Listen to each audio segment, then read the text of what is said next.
The gunshot echoed across the dusty plains of Willow Creek, Arizona Territory, 1879. As Hannah Blackwood stood over the still warm body of her husband, smoke rising from the barrel of his own revolver now clutched in her trembling hand. At 22, she was now a widow, and the broken promise of a better life out west lay scattered around her like the shards of her dreams. "God forgive me," she whispered, though it had been self-defense, the culmination of months of beatings and threats, ending tonight when Frank had come at her with murderous rage in his eyes. She'd grabbed his gun from the bedside table, and when he lunged, she'd pulled the trigger. Hannah buried Frank behind their isolated homestead as the first light of dawn crept over the horizon. No one would miss him, the drunken gambler who dragged her from St. Louis with promises of prosperity, only to reveal his true, violent nature once they'd reached the frontier. She was alone now, truly alone, with nothing but a ramshackle cabin, a small plot of struggling crops, and a well that was beginning to run dry. The days that followed blurred together. Hannah rationed her meager supplies, knowing that without help, she'd soon face starvation. The nearest town was 15 miles away, and she had no horse. Frank had lost theirs in a poker game 3 weeks prior. Water became her most precious commodity as summer heat baked the land mercilessly. On the 7th day after Frank's death, Hannah spotted a figure on horseback approaching from the east. Her heart leapt to her throat as she grabbed Frank's revolver and waited behind the cabin door. Strangers meant danger for a woman alone. The rider stopped a respectful distance from the house. "Hello, the cabin," a deep voice called out. "Anyone home?" Hannah tightened her grip on the revolver. "State your business and be on your way," she called back, voice steadier than she felt. "Name's Xavier Caldwell, madam. Was passing through and noticed your crops looking mighty thirsty. Thought someone might need assistance." Hannah cracked the door open slightly, keeping the gun hidden in the folds of her faded dress. The man sat atop a magnificent chestnut stallion, his face shadowed by a wide-brimmed hat. He wore simple clothes, denim pants, a blue work shirt, and a worn leather vest, not the flashy attire of a bandit or gunslinger. "My husband's just gone hunting," she lied. "He'll be back any minute." Xavier Caldwell tilted his head slightly. "Your crops tell a different story, madam. They haven't been tended in days." His voice carried no threat, only observation. "And your water barrel's empty." Hannah stepped further into the doorway, revealing herself fully while keeping the gun at her side. "What do you want, Mr. Caldwell?" "To help, if you'll allow it. I've got water in my canteens, and I know a thing or two about coaxing life from this stubborn soil." He dismounted slowly, keeping his hands visible. "I ask nothing in return. Nobody offers help for nothing out here," Hannah said, raising the gun slightly. Xavier's eyes, a startling blue against his sun-weathered skin, registered the weapon without fear. "Maybe that's been your experience, madam. Not all men are cut from the same cloth." There was something in his steady gaze that made Hannah hesitate. After a moment, she lowered the revolver slightly. "You can leave your water, then be on your way. As you wish." He unhooked 2 large canteens from his saddle and placed them carefully on the ground. "I'll be riding this way again tomorrow. I'll bring more water if you'll have it." Before Hannah could respond, he was back on his horse. With a tip of his hat, he rode away, leaving Hannah staring after him in confusion. True to his word, Xavier Caldwell returned the next day. This time, he brought not only water but also a small sack of cornmeal and dried beans. Hannah's suspicion hadn't waned, but hunger had a way of tempering pride. "Why are you doing this?" she asked as he set the provisions on her rickety porch. "Because you need help," he replied simply, "and I'm able to give it." "What do you want in return?" Her hand hovered near the revolver tucked in her waistband. Xavier shook his head. "Nothing you're not willing to give freely, madam. Could I have your name at least?" "Hannah," she said after a pause. "Hannah Blackwood." "Well, Miss Hannah, your south field needs attention if those corn stalks are to survive. Would you permit me to work on it for a spell? I've got the tools on my horse." Hannah studied him. He was tall and lean, with calloused hands that spoke of honest work. His face was handsome in a rough-hewn way, with a strong jaw and those piercing blue eyes that seemed to see right through her defenses. "For how long?" she asked cautiously. "Till sunset. Then I'll be on my way." Against her better judgment, Hannah nodded.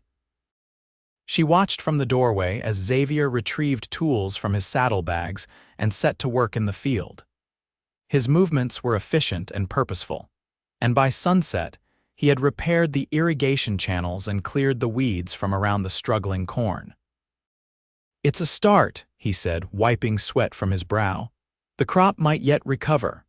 "Thank you," Hannah said, the words unfamiliar on her tongue. It had been a long time since she'd had reason for gratitude. Xavier gathered his tools. "I'll return tomorrow if that's all right." "Those beans need attention next." "I can't pay you," Hannah warned. "Did I ask for payment?" He smiled, a genuine smile that reached his eyes. "Good evening, Miss Hannah." He returned the next day and the day after that. Each time he brought something: water, food, seeds, tools, or simply his labor. Hannah's suspicion gradually gave way to curiosity, then cautious appreciation. On the 5th day, as Xavier repaired her cabin roof, Hannah finally asked the question that had been burning in her mind. "Don't you have your own place to tend? Family waiting?" Xavier paused in his work. "No family, not anymore. Lost my wife and daughter to fever 3 years back. As for land, I work as a ranch hand for the Sutton spread about 20 miles north. Mr. Sutton gives me Sundays and Mondays off, which is when I come here." "I'm sorry about your family," Hannah said softly. Xavier nodded, his eyes momentarily distant. "Life out here takes as much as it gives." He returned to his task, changing the subject. "That garden plot beside the house has good soil. We could plant vegetables there: carrots, onions, potatoes." "We?" Hannah questioned. "Figure of speech," he replied quickly. "Your garden, of course." 2 weeks passed, and with each visit, Xavier brought new provisions or completed another task around the homestead. The crops began to recover, the cabin roof no longer leaked, and the chicken coop he built was ready for inhabitants, which he promised to bring on his next visit. Hannah found herself watching for his arrival each day, her heart quickening at the sight of his approaching figure.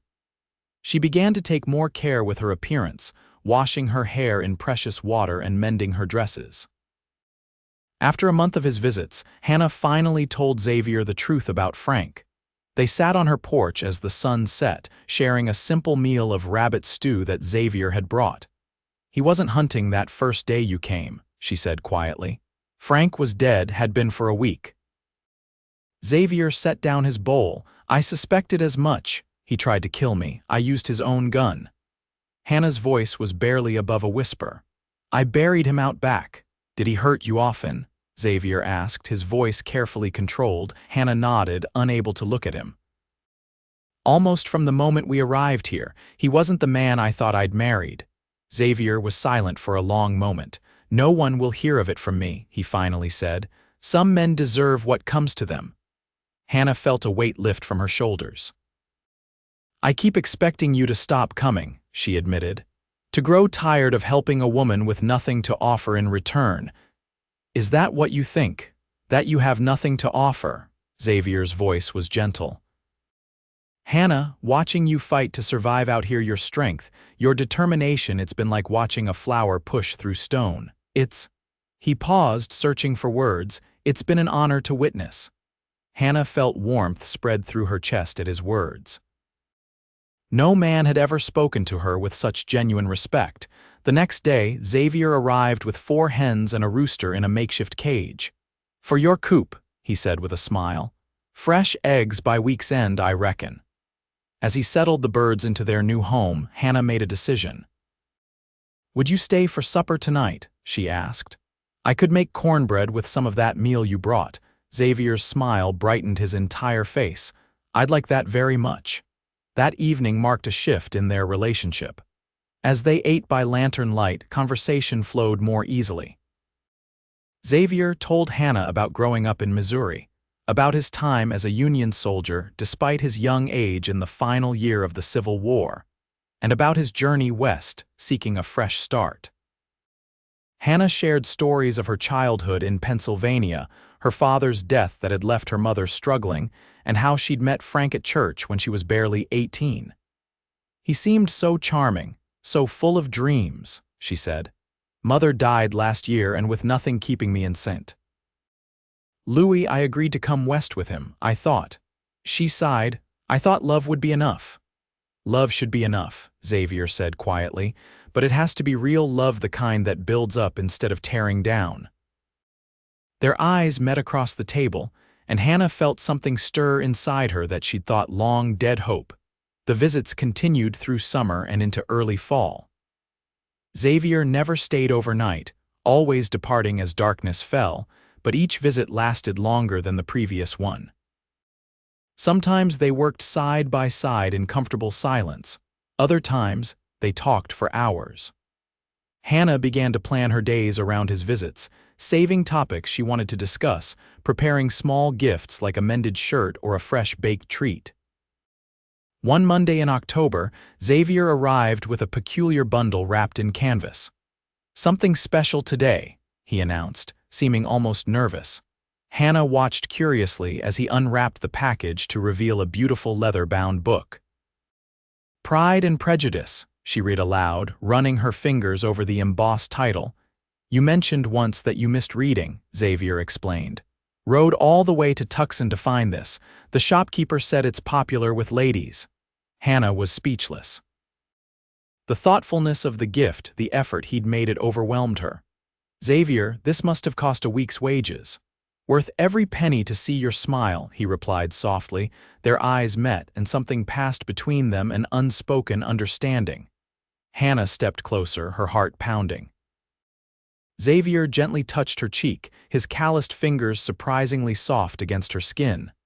"Hannah," he whispered, "I think I'm falling in love with you." The words hung in the air between them, honest and vulnerable. Hannah felt tears well in her eyes. "I think I fell weeks ago," she admitted. Their first kiss was gentle, tentative, the meeting of two souls who had known pain and were cautious with their hearts. When they parted, Xavier rested his forehead against hers. "I should go," he said reluctantly. "It's not proper for me to stay, not yet." Hannah understood and respected his concern for her reputation, though they were miles from the nearest neighbor. "Tomorrow?" she asked. "Wild horses couldn't keep me away," he promised. Over the next month, their relationship deepened. Xavier continued bringing gifts with each visit, sometimes practical items like tools or supplies, other times thoughtful tokens like wildflower seeds or a hand-carved wooden hairpin. But the greatest gift was his presence, his unwavering support as Hannah rebuilt her life. On a crisp November morning, Xavier arrived earlier than usual, leading not only his chestnut stallion but also a dappled gray mare. "What's this?" Hannah asked, stepping out onto the porch. "Her name's Silver," Xavier said, patting the mare's neck. "She's gentle but strong." "Thought you should have a way to get to town when needed." Hannah approached the beautiful horse, stroking her velvety nose. "Xavier, I can't accept this. It's too much." "She's not a gift," Xavier clarified. "She's a proposition." He looked uncharacteristically nervous. "Hannah, I've been thinking about the future, your future, my future. I don't want to presume, but I wonder if maybe those futures might be together." Hannah's heart quickened. "What exactly are you proposing, Xavier Caldwell?" He took a deep breath. "I've saved nearly enough to buy a small ranch of my own. There's good land available about 10 miles from here with better water access. I thought perhaps." He hesitated, then continued with determination, "Perhaps you might consider joining me there. As my wife." The word hung in the air between them. Hannah felt dizzy with emotion. "I know it's sudden," Xavier continued quickly. "And I understand if you need time to think, but I love you, Hannah. I want to build something real with you, something based on respect and kindness and true partnership." Hannah thought of Frank, of his false promises and cruelty, but Xavier had proven himself day after day, expecting nothing in return for his generosity. He'd seen her at her most vulnerable and had offered only support, never exploitation. "Yes," she said simply, her voice steady and sure. "Yes, I'll marry you." Xavier's face transformed with joy. He swept her into his arms, lifting her off her feet in an exuberant embrace. When he set her down, his expression grew serious again. "There's something else," he said. "Something I should have told you before now." Hannah felt a flicker of apprehension. "What is it, my past?" Xavier said. "Before the Sutton Ranch, I rode with a man named McCready for a time as a hired gun." Hannah stiffened. "You were a gunfighter, not by choice," Xavier explained. "After losing my family, I lost myself." McCready offered protection, purpose. "I never killed anyone who wasn't trying to kill me first, but I have blood on my hands. I left that life 3 years ago, but reputations follow a man out here." Hannah considered his words. "Is that why you help me, seeking redemption?"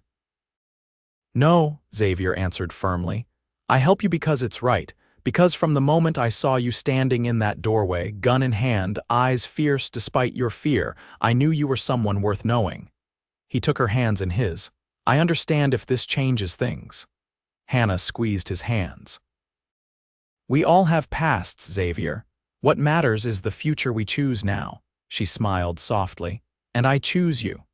Relief flooded his features. "Then silver is yours, future Mrs. Caldwell. Ride with me to town tomorrow. We can see the preacher, make arrangements." In town the next day, Hannah felt strangely self-conscious. It was her first visit to Willow Creek since arriving with Frank 6 months earlier. The main street was busy with wagons and riders, and people cast curious glances at the couple as they rode side by side. The small church at the edge of town was quiet when they entered. Reverend Porter, a kindly older man with silver hair, greeted them warmly. "Mr. Caldwell, good to see you," he said, shaking Xavier's hand. "And who is this lovely lady?" "Hannah Blackwood, Reverend," Xavier said. "We've come to discuss a wedding." The Reverend's eyebrows rose slightly. "I see, and where is Mr. Blackwood?" Hannah tensed. "My husband passed away some months ago." "I'm sorry for your loss," Reverend Porter said, though his expression remained questioning. "These arrangements seem hasty." "We understand your concern," Xavier replied, "but our intentions are honorable. We've come to do this properly." After further discussion, the Reverend agreed to perform the ceremony in 2 weeks' time. "To observe a proper mourning period," he explained, though Hannah suspected it was more to satisfy propriety than out of respect for Frank's memory. As they left the church, Hannah noticed whispers and stares from townspeople. "They're talking about us," she murmured to Xavier. "Let them talk," he said, helping her onto Silver. "What matters is what's true between us." They made one more stop in town, the general store, where Xavier introduced Hannah to the owner, a plump, friendly woman named Mrs. Winters. "So you're the mysterious widow Xavier's been helping, Mrs." Winters said, studying Hannah with interest. "He's bought enough supplies for 2 these past months that rumors were starting to fly." Hannah blushed. "He's been very kind. Kind is his nature," Mrs. Winters agreed, "and it's about time he found happiness again. Broke my heart to see such a good man so lonely after losing his Elizabeth and little Abigail." As they selected fabrics for a wedding dress and provisions for the homestead, Hannah felt a growing sense of belonging. This would be her town now, these people her neighbors. For the first time since leaving St. Louis, she felt she might truly have a home. The days leading up to the wedding were filled with preparations. Xavier continued his visits, helping Hannah prepare the homestead for sale. "No sense maintaining 2 properties," he explained. "And the money will help us establish our new place." Word spread quickly through the scattered homesteads and ranches. Neighbors Hannah had never met appeared with wedding gifts and offers of help. The community's acceptance warmed her heart, making her feel less an outsider. 3 days before the wedding, disaster struck. Hannah was in the garden when she heard hoofbeats approaching, not the steady rhythm of Xavier's stallion but the frantic pace of a messenger. A young ranch hand from the Sutton spread reined his lathered horse to a stop. "Miss Blackwood." He called urgently. "Xavier's been hurt. Bad accident with the cattle. He's asking for you." Hannah's world tilted. Without hesitation, she saddled Silver and followed the ranch hand at a gallop. The 15-mile ride to the Sutton Ranch passed in a blur of terror and prayer. Mr. Sutton himself met her at the ranch house. "He's inside," the rancher said grimly. "Doctors with him?" "How bad?" Hannah managed to ask. "Bull gored him, caught him in the side when he was trying to save one of the younger hands." Sutton shook his head. "He's tough, though. If anyone can pull through, it's Caldwell." The bedroom was dim, smelling of blood and carbolic acid. Xavier lay motionless on the bed, his torso wrapped in bandages already staining red. His face was ashen, his breathing shallow. "Hannah," he whispered when she approached, his eyes fluttering open. "I'm here," she said, taking his hand gently. "I'm right here." The doctor, a gruff man with kind eyes, pulled her aside. "The wound is deep," he explained quietly. "He's lost a lot of blood if infection sets in." He didn't need to finish the thought. Hannah spent the night at Xavier's bedside, bathing his brow as fever took hold, praying more fervently than she ever had before. By morning, his condition had worsened. The doctor returned, his expression grave as he changed the bandages. "Fight, Xavier," Hannah whispered in his ear. "You promised me a future. You can't leave now." For 3 days and nights, Hannah rarely left his side. She spooned broth between his cracked lips, changed his bandages, and read aloud from Pride and Prejudice when he was conscious enough to listen. On the 3rd night, his fever broke. "You're still here," he murmured, his eyes clearer than they had been since the accident. "Of course I am," Hannah replied, tears of relief streaming down her face. "Where else would I be?" Xavier's recovery was slow. The wedding day came and went, postponed indefinitely until he could stand at the altar. Hannah moved into a small room at the ranch house, helping not only with Xavier's care but also with cooking and household tasks to earn her keep. Mrs. Sutton, a practical woman with a warm heart, took Hannah under her wing. "He's lucky to have found you," she confided one evening as they prepared supper. "After Elizabeth died, we feared he might never open his heart again." "I'm the lucky one," Hannah replied. "He saved me in every way a person can be saved." By Christmas, Xavier was able to sit up and move short distances with assistance. The Suttons hosted a modest celebration, and as snow fell gently outside, Xavier presented Hannah with a small wooden box. "It's not much," he said as she opened it to reveal a simple gold band. "But I thought perhaps if you're still willing." "Today?" Hannah asked, her heart soaring. Xavier nodded. "Reverend Porter is in the parlor. The Suttons arranged it as a surprise." "I know it's not the wedding we planned," Hannah silenced him with a kiss.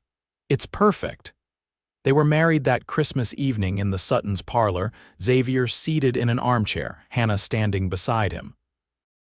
Their vows were simple but profound, born of a deep understanding of life's fragility and the precious nature of true love. As winter melted into spring, Xavier regained his strength. Their plans for a ranch of their own had to be modified. He would never ride as hard or work as long as before, but with Hannah's help and the Suttons' continued support, they purchased a smaller property just 5 miles from the main ranch. The land had a sturdy cabin, a year-round spring, and gentle rolling pastures perfect for the small herd of cattle Xavier had earned as part of his years of service to the Suttons. It wasn't the grand ranch some might dream of, but to Hannah and Xavier, it was paradise. They moved onto their new property in April 1880. As Xavier carried Hannah across the threshold of their cabin, they both felt the significance of the moment, not just a tradition, but the beginning of a life they had both nearly lost the chance to share. "Welcome home, Mrs. Caldwell," Xavier said, setting her gently on her feet. Hannah surveyed the simple cabin with its stone fireplace, sturdy table, and the new bed Xavier had commissioned from the town carpenter. "It's perfect," she whispered, turning to embrace her husband. Life settled into a rhythm of hard work and simple pleasures. They rose with the sun, tended their animals and garden, and fell into bed each night exhausted but content. Hannah learned ranching skills she'd never imagined mastering, while Xavier discovered a talent for carpentry during his recovery. They traveled to town once a month for supplies, and gradually became known as one of the most devoted couples in the county. Xavier never arrived at the general store without bringing something for Hannah: a ribbon, a package of candy, a new book continuing his tradition of daily offerings even though they now shared a home. "Some might call you foolish spending money on trinkets when there's always ranch equipment needing repair," Mrs. Winters teased him one day. "Not foolish," Xavier corrected. "Just grateful. Every day with her is a gift I never expected to have." In the fall of 1880, Hannah discovered she was expecting a child. Xavier's joy was tempered with fear he had lost his first wife in childbirth, but Hannah's strength and determination reassured him. "This baby is going to have the finest parents in the Arizona Territory, Doctor," Simmons assured them after confirming the pregnancy. "And I'll be checking on you regular, Mrs. Caldwell. No need to worry." As Hannah's body changed with the growing child, Xavier became even more attentive. He built a cradle from pine wood, carving intricate designs of wildflowers along its edges. He rode for miles to find the softest flannel for baby clothes and traded 3 calves for a rocking chair so Hannah could nurse in comfort. "You're spoiling us." Hannah protested when he returned from town with yet another package, this time containing a silver baby brush and comb. "I'm loving you," Xavier corrected, placing his hand on her rounded belly. "Both of you." Their daughter arrived on a stormy night in May 1881. The labor was long and difficult, with Hannah's cries sometimes drowned out by thunder. Xavier paced outside the bedroom where Mrs. Sutton and the doctor attended his wife, each hour stretching his nerves thinner. When he finally heard an infant's wail, he nearly collapsed with relief. Dr. Simmons emerged, tired but smiling. "You have a healthy daughter, Mr. Caldwell, and your wife is doing fine." Hannah lay propped against pillows, her face exhausted but radiant, a tiny bundle cradled in her arms. "Come meet your daughter," she whispered as Xavier approached cautiously. He sat carefully on the edge of the bed, tears filling his eyes as he gazed at the perfect tiny face. "She's beautiful," he murmured, "just like her mother." "I thought we might name her Hope," Hannah suggested, "because that's what you gave me when I had none." Xavier nodded, too overcome with emotion to speak. As he gently took his daughter into his arms, he marveled at the journey that had brought them here from a desperate widow and a lonely cowboy to a family bound by love and resilience. Hope Caldwell grew into a curious, adventurous child with her father's blue eyes and her mother's determination. By her 3rd birthday, she was following Xavier around the ranch, helping with chores and asking endless questions. The ranch prospered under their joint care. They added a 2nd bedroom to the cabin, expanded their herd, and even hired a young ranch hand to help with the heavier work. Xavier's injury still troubled him during cold weather, but he had adapted, finding ways to contribute that didn't strain his healing body. In the spring of 1884, they welcomed a son, whom they named David after Hannah's father. Their family felt complete, a dream neither had dared hope for in their darkest days. Life on the frontier remained challenging. Drought threatened their cattle one year. Bandits stole 3 horses the next. But together, Hannah and Xavier weathered each crisis with the same strength and unity that had defined their relationship from the beginning. As the children grew, Hannah often told them the story of how their father had appeared like an answer to a prayer, returning day after day when she had expected him to grow tired and leave. "Your father taught me what real love looks like," she would tell them. "Not in grand gestures or pretty words, but in showing up when it matters most, in offering what you can, even when it seems small." Xavier would always smile at this part of the story. "Your mother taught me about courage," he would add, "about standing tall even when you're afraid, about opening your heart even after it's been broken." 10 years into their marriage, on a warm summer evening, Xavier and Hannah sat on the porch of their now expanded home, watching Hope and David play in the yard. Their ranch had grown to one of the most respected in the county, known for fair dealings and quality stock. "Do you ever regret it?" Xavier asked suddenly. Saying yes to a broken-down cowboy who showed up uninvited on your doorstep. Hannah leaned her head against his shoulder, their hands automatically finding each other as they had countless times over the years. Never, she said firmly, not for a single moment, even with all the hardship, the struggle, Xavier pressed. Especially because of those things, Hannah replied. We built this life together one day at a time. Every challenge we've faced has only made what we have more precious. Xavier squeezed her hand. I brought you something, he said, reaching into his pocket. Hannah laughed. Still. After all these years. Until my dying day, he promised, presenting her with a small wooden box. Inside lay a delicate gold locket. When Hannah opened it, she found a tiny portrait of their family that had been painted the last time they visited Tucson. Xavier, it's beautiful, she whispered, immediately fastening it around her neck. I saw it and thought of what you said to the children about love being in the showing up. He cupped her cheek gently. I want you to have a reminder that you'll never face this world alone again.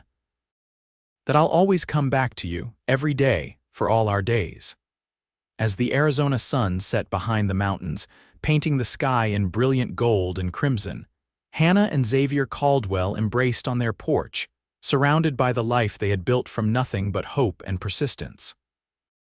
The years continued to pass, bringing changes both expected and surprising. Hope grew into a poised young woman with her mother's resilience and her father's compassion.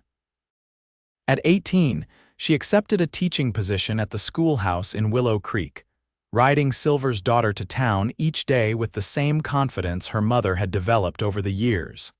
David, now 14, showed a remarkable talent for working with horses. Under Xavier's patient guidance, he became known throughout the territory for his ability to gentle even the most spirited mounts. Together, father and son expanded the ranch's operations to include horse breeding alongside cattle raising. Hannah found her own unexpected calling when Mrs. Winters decided to retire in 1894. With Xavier's enthusiastic support, Hannah purchased the general store, applying the same determination to business that had helped her survive as a homesteader. She rode to town 3 days a week, managing the store while maintaining her role at the ranch. Their homestead had grown into a proper ranch house, with 4 bedrooms, a spacious kitchen, and even a small library filled with the books Xavier continued to bring home from his travels. The property now encompassed over 500 acres, with hired hands living in a bunkhouse near the main corrals. In 1896, as they approached their 20th wedding anniversary, Xavier surprised Hannah with news that he had purchased tickets for a train journey to San Francisco, a trip they had often discussed, but never found time to take. The ranch can manage without us for 2 weeks, he insisted when Hannah protested about leaving during the busy season. Hope and David are capable, and Foreman Jenkins has things well in hand. What's the occasion? Hannah asked, though she knew Xavier needed no special reason for his gestures. He smiled, the lines around his eyes crinkling with affection. Just fulfilling another promise. Remember when we were first married and you mentioned wanting to see the ocean someday? Hannah's heart swelled. After 20 years, he still remembered every dream she'd ever shared. Their journey to California was like a second honeymoon. They stayed in fine hotels, dined in restaurants, and walked for hours along the shoreline, marveling at the endless expanse of the Pacific. Hannah collected seashells while Xavier sketched the coastline, a hobby he had developed in recent years. Did you ever imagine this life when you first rode up to my cabin? Hannah asked one evening as they watched the sunset from their hotel balcony. Xavier took her hand, his touch still sending warmth through her after all these years. I knew from that first day that you were extraordinary, he said. But this life we've built together, it's beyond anything I could have dreamed. Their return to Arizona brought a surprise announcement from Hope, who had fallen in love with the town doctor's son. Her engagement brought joy to the Caldwell household and set in motion preparations for the first wedding to be held on their ranch. As Hannah and Xavier worked side by side planning the celebration, they often caught each other's eye and smiled, remembering their own simple ceremony in the Suttons' parlor so many years before. "No regrets about not having a grand wedding?" Xavier asked one evening as they reviewed guest lists. Hannah shook her head. "Our beginning was perfect for us. Hope deserves her dream day, but ours was exactly what we needed, a quiet promise between two people who chose each other despite everything." The wedding day dawned clear and beautiful in October 1897. The ranch was transformed with flowers and ribbons, and guests arrived from miles around to celebrate. Hannah watched with pride as Xavier walked Hope down the aisle they had created between rows of chairs on the ranch lawn. During the reception, as lanterns glowed against the darkening sky and music filled the air, Xavier pulled Hannah away from the crowd. "I have something for you," he said, leading her to the quiet of their porch. "Today is Hope's day," Hannah protested gently. "Every day is our day," Xavier countered, presenting her with a small package wrapped in silver paper. "Because every day I get with you is a gift." Inside the package was a journal bound in soft leather. Hannah opened it to find Xavier's handwriting filling the first page. "What's this?" she asked. "I've been keeping track," he explained. "Every day, every gift, every moment since that first day I rode up to your cabin, 20 years of memories." Tears filled Hannah's eyes as she flipped through pages documenting their life together, practical gifts and romantic gestures, difficult days and moments of joy, all recorded in Xavier's careful hand. "The greatest gift was always you," Hannah whispered, embracing him tightly. "Just you, coming back when everyone else would have left." As the celebration continued around them, Xavier and Hannah Caldwell stood wrapped in each other's arms, the journal of their love story held between them, a testament to the power of perseverance, of showing up day after day, of building love through constant, unwavering presence. And as the years continued to pass, as their children began families of their own, as grandchildren eventually played in the same yard where Hope and David had once run, Xavier never broke his promise. Each day brought some token of his affection, sometimes as simple as wildflowers picked from the pasture, other times treasures from his increasingly rare travels. Hannah kept every gift, every memory, adding her own entries to the journal Xavier had started. Together, they created not just a record of their life, but a legacy of love for generations to follow, proof that even in the harsh realities of the frontier, true partnership could not only survive but flourish. By the dawn of the new century, with silver threading their hair and lines of laughter marking their faces, Hannah and Xavier Caldwell had become living legends in Willow Creek. Their story was told and retold, how a lonely cowboy had ridden up to a desperate widow's cabin and returned day after day until hope bloomed in the desert soil of her heart. And each retelling reminded everyone who heard it that love, at its truest, was not a fleeting emotion but a daily choice, the choice to return, to offer whatever one had to give, and to build something beautiful together, one day at a time.